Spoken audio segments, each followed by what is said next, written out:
ಕ್ರಿಸ್ತನಲ್ಲಿ ಪ್ರೀತಿಯಿಂದ ಕರೆಯಲ್ಪಟ್ಟಂತಹ ಎಲ್ಲ ನನ್ನ ಸಹೋದರ ಸಹೋದರಿಯರಿಗೆ ಯೇಸು ಕ್ರಿಸ್ತ ನಾಮದ ಮುಖಾಂತರ ವಂದಿಸುತ್ತಾ ಮಾರ್ಚ್ 31ಕ್ಕೆ ನೇಮಕವಾದ ರಾತ್ರಿಯಾಗಿದೆ.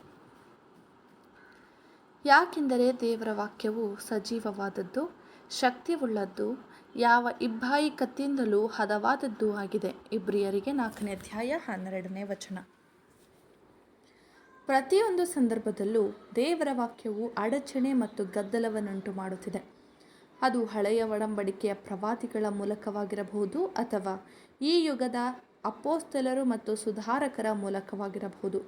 ಅದನ್ನು ಪರಲೋಕದಿಂದ ದೇವರೇ ಮಾತಾಡುತ್ತಿದ್ದಾರೆ ಮತ್ತು ಆತನ ವಾಕ್ಯವು ಸಜೀವವಾಗಿಯೂ ಮತ್ತು ಶಕ್ತಿಯುತವಾಗಿದೆ.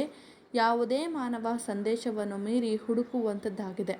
ಅದು ಪ್ರತ್ಯೇಕಿಸುತ್ತದೆ, ವ್ಯತ್ಯಾಸವನ್ನುಂಟು ಮಾಡುತ್ತದೆ, ಸತ್ಯದ ಮೇಲೆ ದಾಹವುಳ್ಳವರನ್ನು ಕಂಡುಹಿಡಿದು ಬೇರೆಯವರನ್ನು ಪ್ರತ್ಯೇಕಿಸುತ್ತದೆ. ಅಪೊಸ್ತಲನು ಹೇಳಿರುವಂತೆ ನಾವು ಏನೇ ಮಾಡಿದರೂ ಬೆಳಕು ಅದನ್ನು ಪ್ರಕಟಗೊಳಿಸುತ್ತದೆ. ಜನರ ಮನಸ್ಥಿತಿಯನ್ನು ಸತ್ಯವೆಂಬ ಬೆಳಕು ಅವರು ಬೆಳಕಿನವರೋ ಅಥವಾ ಕತ್ತಲೆಯವರೋ ಎಂದು ಪ್ರಕಟಿಸುತ್ತದೆ.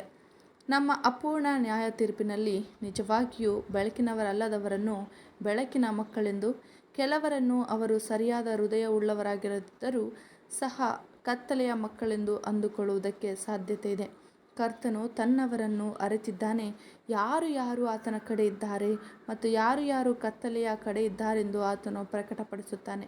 ನಾವು ಸಂತೃಪ್ತಿ ಉಳ್ಳವರಾಗಿರೋಣ ಮತ್ತು ಸುಗ್ಗಿಯ ಕೆಲಸದಲ್ಲಿ ಸತ್ಯವೆಂಬ ಕುಡುಗೋಲನ್ನು ಬೇರ್ಪಡಿಸುವಿಕೆಯ ಕಾರ್ಯವನ್ನು ಮಾಡಲಿ, ಅಥವಾ ನಾವು ಸ್ವಂತ ಚಿತ್ತವುಳ್ಳವರಾಗಿರದೆ ನಮ್ಮ ಸ್ವಂತ ಅಭಿಪ್ರಾಯವುಳ್ಳವರಾಗಿರದೆ ಕರ್ತನಿಗಾಗಿ ಕಾದಿರೋಣ.